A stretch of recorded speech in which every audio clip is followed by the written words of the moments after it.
What about you, Montana? What's your story? Are you doing anything? She's young. Yeah, No, sure. she's My last name is Young, but Oh, okay. Yeah, we're gonna Hey, have to Young. bear there, Montana. Yeah. We're right after you. All right. Well, this is this whole favorite thing is a little hard. You know, just kind of just letting something float in there. This poem written by my son Adam, who some of you know, and he does like this poetry slam stuff, but I'm like, slam stuff.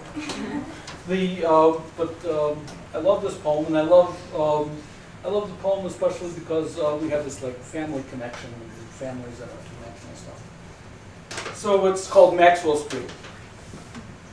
My dad once told me that when he was too little to see above a deli stand, his dad would take a quarter from the day's earnings and let him make his way through the herd of brown-eyed buyers that was Jewish Maxwell Street.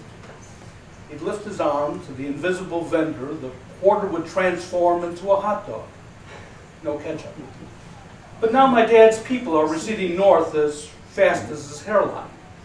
Maxwell Street became Rogers Park. Rogers Park became Devon, became Arthur, became North Shore, became the North Shore. And it seems to me that this is the way we Jews have always lived. Always leaving our homes, wandering through the world as through deserts, crossing from one place to another.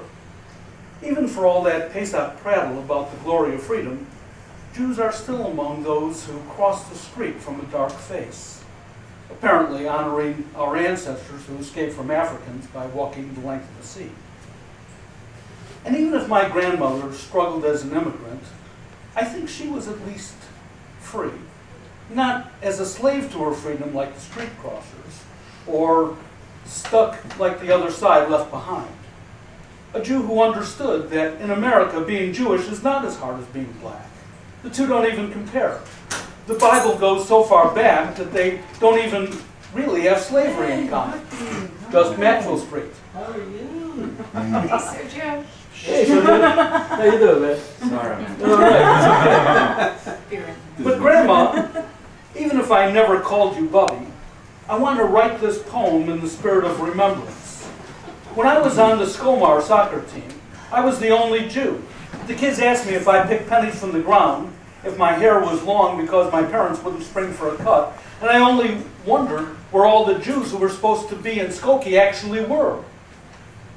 From Egypt to Israel, from Israel to Russia, from Russia to New York, to Maxwell Street, to Devon, to Skokie, to wherever the hair on my dad's head will go by the time he is buried in the soil from the Mount of Olives, I hope for these Hebrews who can't seem to stay in one place an exodus only from the same mistakes.